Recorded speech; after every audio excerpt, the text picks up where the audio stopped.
Welcome and step right up to this new video lesson called Gems from an Anand-Gelfand match. Here we'll take a look and analyze the most interesting and instructive moments from the recent World Championship match. Now let's be honest, the whole affair was not as exciting as we would love to. Nevertheless, there were some bright and instructive moments, and I've gathered them all for you to see and learn from. So without further ado, this is Grandmaster Igor Smirnov, and let's get the show on the road. Okay, here's the first position I'd like to discuss. Well, maybe my choice is a bit surprising for you, because this is obviously just an opening theory. Anyway, we can conclude some useful ideas here, and let's just forget about an opening theory for a moment and analyze this position in general. If you're not well aware of the Grunfeld theory, most probably you would play bishop to d7 here. At the same time, in the actual game, Gelfand played knight c6. So what do you think? Which of these two moves is better, and why? The initial impulse here is to go bishop to d7. And that's okay, but the only problem is that this is rather a defensive move. It only covers your king. On the contrary, the move knight to c6 is rather a taken idea. You intend to put pressure on the pawn onto d4. Yeah, right now the knight is pinned, but on the next move black will castle, and the threat to the d4 pawn will become real. Okay, so here is the first practical advice to you. When your opponent is attacking you, your initial impulse is to defend. But if you think a bit longer, then you will often find that you can make something more active and more aggressive, and that would be the best choice. So you just need to refrain yourself from this initial automatic reaction to defend and cover your position. Think about attack, and very often you'll find such an option. That's why in the game black played knight to c6, and here we face another instructive position. Very often I'm sure that in such situations you would think that, okay, I can't play knight c6 because white will go d5 and win the knight on the pin. And most players would simply stop the calculation here. Or at least they will continue with the line bishop takes c3, which is also in favor of white, in the view of simple bishop to d2, and black would reject this line. This situation relates to my previous advice to you. Yes, really, if you think about the defense, then black has no way to escape. But if you are focused on the attack, or on the counter-attack, then you will find that black has even two nice counter-blows here. One of them is queen a5, which was played in the game, and another one is a6, which is also fine. Right now black is attacking the white's bishop. If it moves back somewhere to e2, black would simply remove the knight. If white tries to maintain the tension and save the pin after bishop a4, black will continue his idea with b5, and still black is okay. If white tries to save the bishop after d takes c6 and then take onto d1 with the bishop, which is a mistake. In reply, black will obviously take the c3 pawn and, on the next move, grab the rook onto a1, winning the exchange in the end of this forcing line. Okay, let's go back. As we have seen, black is definitely not losing here. Moreover, black has two good options, a6 and queen a5, and after both of them, the position remains unclear. The main thing here is just not to break your calculation too early, not to reject the lines, but to continue the calculating and to keep in mind that instead of a passive defense, you always can think about counter blows, and often you will find such an options. Okay, let's move on. Black played queen a5, and now let's imagine that you're playing white. That situation looks frightening. Black is attacking the b5 bishop as well as the c3 pawn and indirectly the rook onto a1. What should white do? Again, most players would simply take onto c6 here, trying to avoid material losses. Let's analyze what will happen here. Black recaptures. Now in view of queen takes c3 threat, white probably should castle. Black will do the same. And now we get an ordinary position which looks more initiative for black. Black is attacking the c3 pawn. He puts pressure onto the white center, and with his two powerful bishops, black will definitely achieve a very comfortable and attacking position. Obviously that's not what white really wants. As we have seen, bishop takes c6 is a mistake, and if you have studied my previous video lessons, then you know that this is a typical situation. To take is a mistake. Here is the practical conclusion. In such situations, you should refrain yourself from automatically taking. Quite the contrary, you should try to keep the tension as long as you can, and you may release the tension only when you really have to and when it's really necessary. In the real game, Anand played rook b1, which is correct and more powerful. After that, black played a6, so white anyway took onto c6, but in much more favorable situation, because right now white in the meanwhile made a useful move rook b1, putting rook on the open file, while black made a useless and rather harmful move a6, which took away the a6 square from his bishop. Thus, of course, this scenario is much more favorable for white than an immediate take onto c6.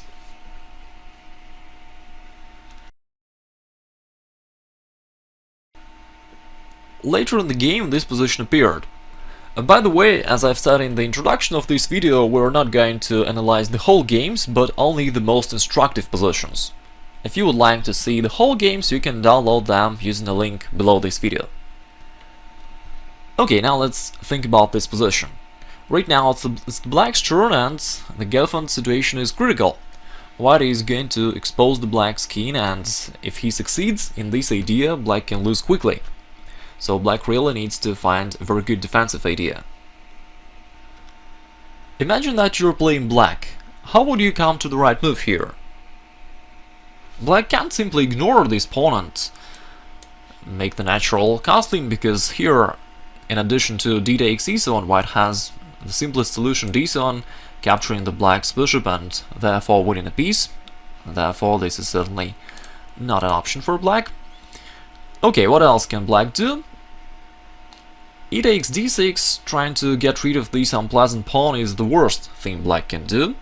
As we have discussed a little earlier in this lesson, to take is a mistake, and this is a clear example of this rule. The black's move e takes d6 helps white to activate his queen. This will cut off the black's king in the center, and right now white is going to take onto c6. He can continue his attack with bishop g5, rook d1, and so on. This is just losing. Okay, let's get back. If black just plays something like e6, then of course white will have a huge advantage here thanks to his strong passed pawn onto d6, and this is also unacceptable for black. In the real game, Gelfand played rook a7, which is the best move for black, and we just need to recollect the practical tip we analyzed a little earlier. When you can see the tension, your task is to maintain the tension. So from this point of view, black should try to save this situation and reinforce his e7 square, and that's why rook a7 move is the best. So once again, to take is a mistake, and when there is a tension, you should maintain this tension. Well, when the move rook a7 is played, and when you know it, this looks simple and obvious. But in the actual game, it's very difficult to find precise defensive moves if you don't know the rules. So that's why I would like to show this example to you.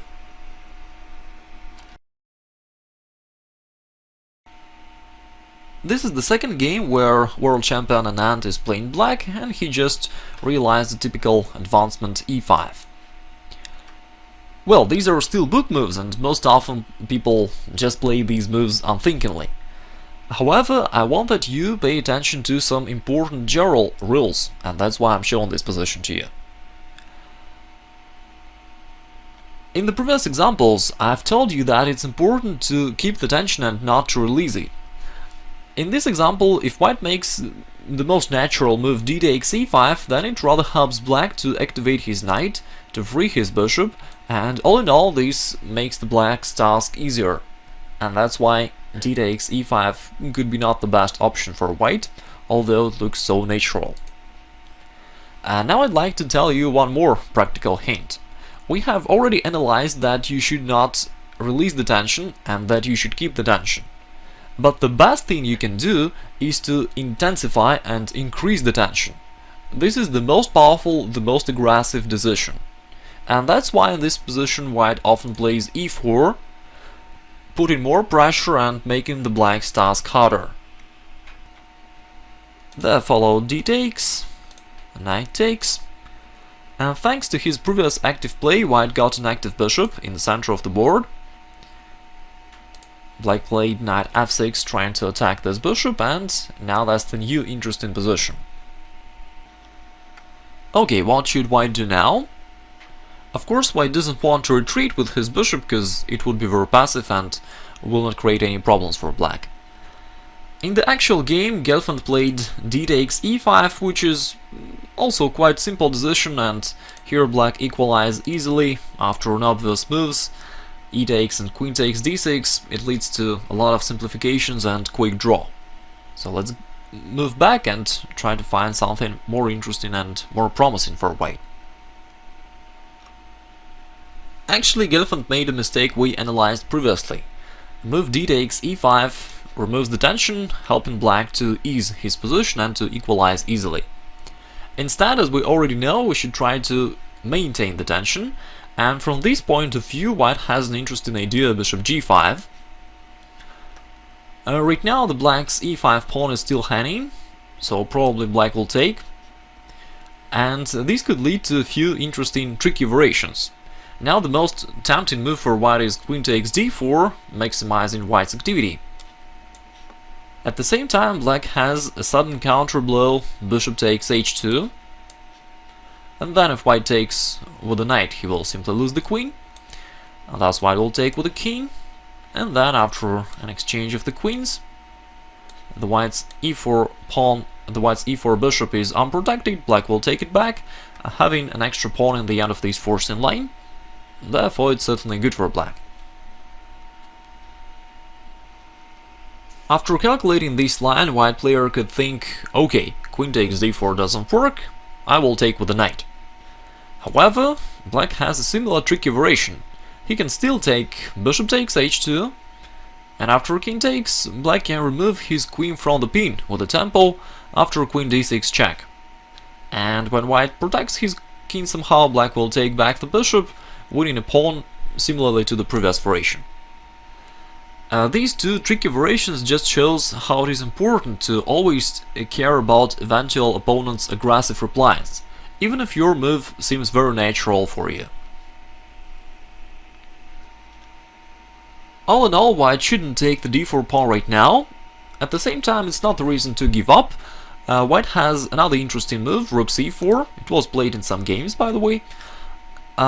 Here white tries to take onto d4 with the rook. And here there is also another general rule which states that it's better to have rook in front of the queen on an open file.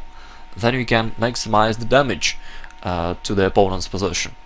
In this situation, if white really takes onto d4 with the rook, this will put pressure onto the black's bishop and queen on an open file, and therefore black really should be very careful here. The black's logical move is h6. Trying to somehow neutralize white's active pieces. White will take onto d4, h takes g5, rook takes d6. This variation is pretty forced. Black will move the queen somewhere, maybe to e7. Now the white's bishop is attacked and it should go somewhere.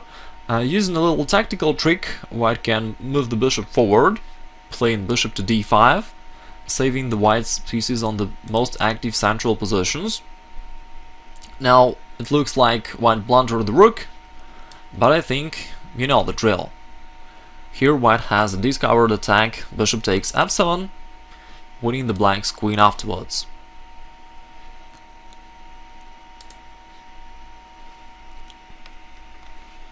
On the next move, white is ready to continue his attack with rook e1, taking the black's queen, and okay, of course I'm not saying that this is winning for white, and the position is still complex and unclear, but at the same time, of course, it would be much more interesting than the real game continuation. Here at least white has some chances for a win, and the situation remains complex and unclear with mutual chances.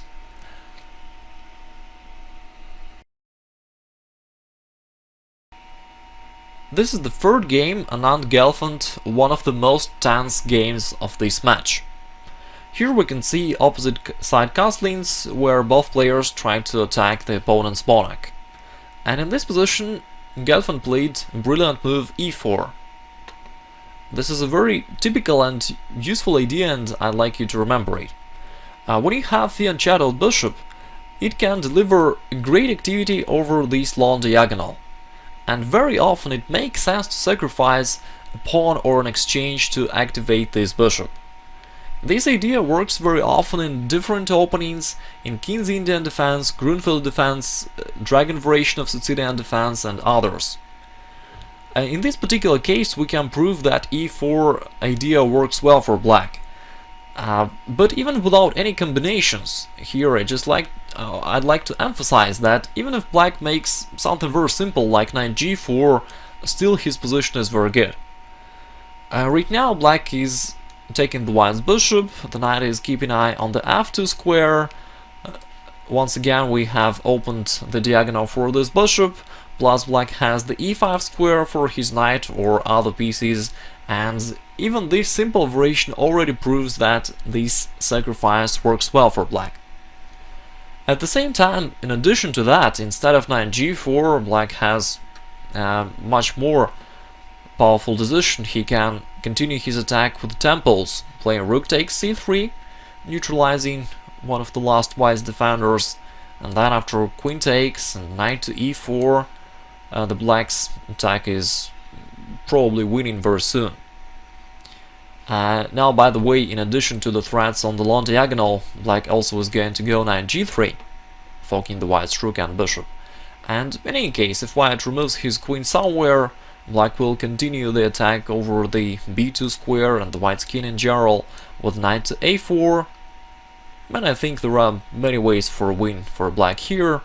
If white goes bishop d4, which looks the most natural, black can perform a little and nice combination knight takes b2, totally opening this long diagonal and exposing the white's king. Right now king takes b2 is losing because of the pretty obvious idea queen to b6 check, using pin on the white's bishop. And here black is winning for sure. On the next move he'll take that bishop and continue his attack.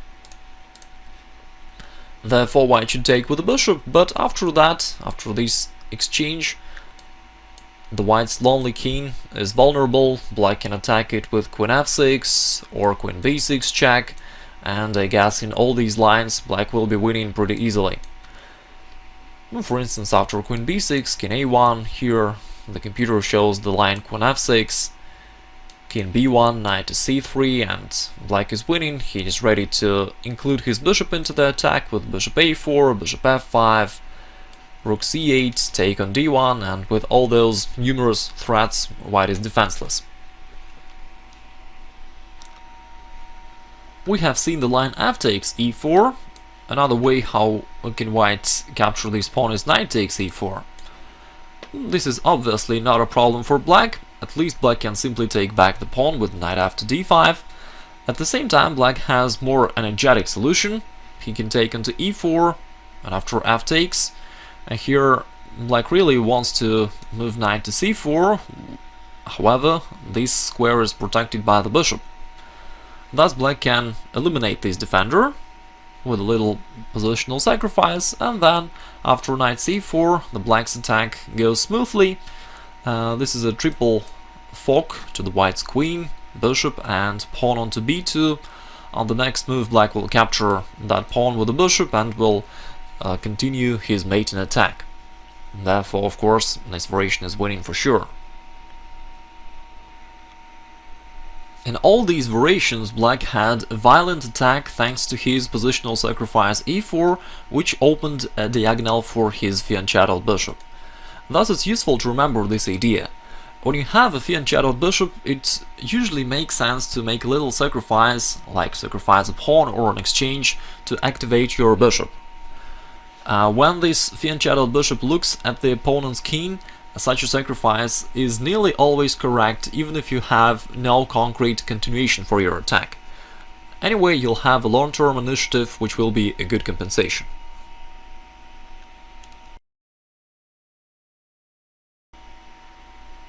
It is still the third game. Anand played carefully and he was able not only to save his king but also to get an advantage, the extra passed pawn in an endgame.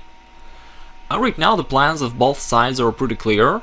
White has the extra passed pawn and he's going to push it forward, while black is trying to organize a counter-attack against the white's king on the second rank and trying to somehow organize a perpetual check. In the actual game, white played rook to c7, trying to protect the c-file. Gelfand answered rook to e8. Here Anand made one more defensive move, rook h1, and after rook to e2, black had enough counterplay for a draw. Now white can't prevent those checks on the second rank, and they agreed to a draw on the next move. At the same time, white had much better option. So let's make a few moves back. Okay, here's the position. If you have seen commentary to this game, then you know that here the best move for white is d7. At the same time, of course, it's important not only to know a certain good move, but to understand the general idea, the general rule behind this move. In that case, you'll be able to implement this idea in your own games in the future. That's why let's analyze this position in general. Very often both players are realizing their own plans, and in such cases it's very important to take notice of the opponent's plan, that's right. At the same time, you should ignore an opponent's plan as long as you can, and focus on a realization of your own plan. If you do it insistently, then you will be faster and you will dominate in this battle.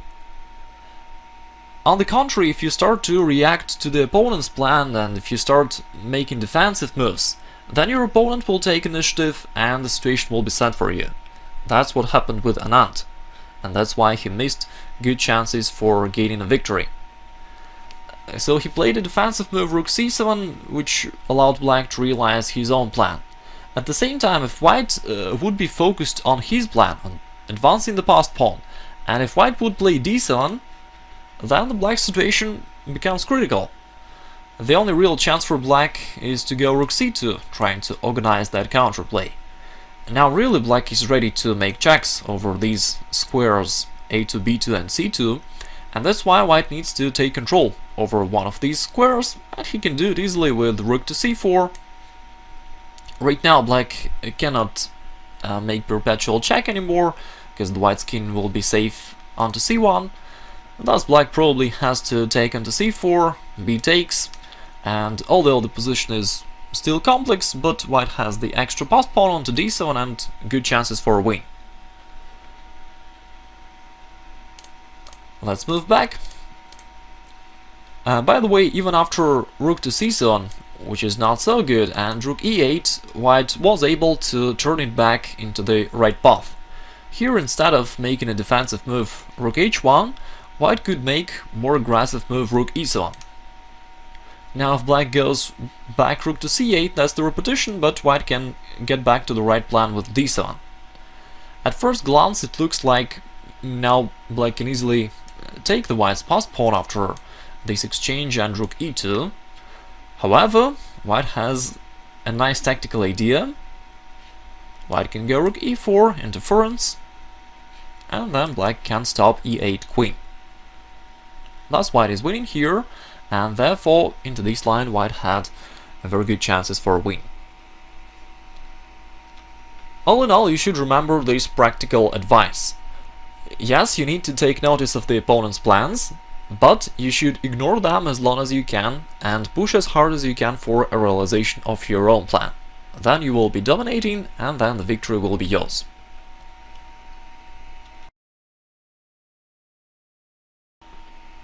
This video seems to be quite lengthy already, so let's stop it here, and in the next parts of this lesson we will continue discussing this match Anand-Gelfand and its most instructive positions. I hope that you enjoyed the lesson and found some useful practical tips. Don't forget to share this lesson with your chess playing friends. Just click one of the buttons at the end of this blog post. Thanks for watching and talk to you next time.